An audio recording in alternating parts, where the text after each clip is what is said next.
Hi guys, welcome back to the channel.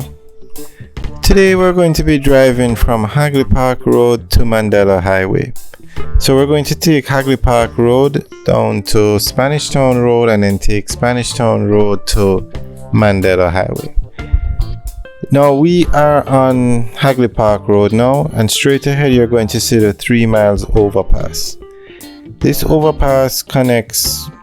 It's an overpass for the intersection of Spanish Town Road and Hagley Park Road. And this is the busiest intersection in Jamaica. Now, when you leave in Halfway Tree, which is the busiest place in Jamaica, you take Hagley Park Road down to this intersection of Hagley Park Road and Spanish Town Road. And then the busiest road in Jamaica is Mandela Highway.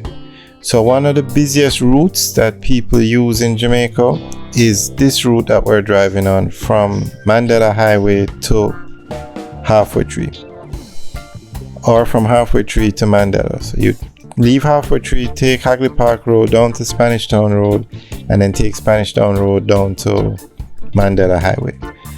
So this is a very busy route, and as you can see, Hagley Park Road was recently renovated, and they have plans to renovate Spanish Town Road. Alright guys, enjoy the tour. Remember to like, share and subscribe. Have a good day.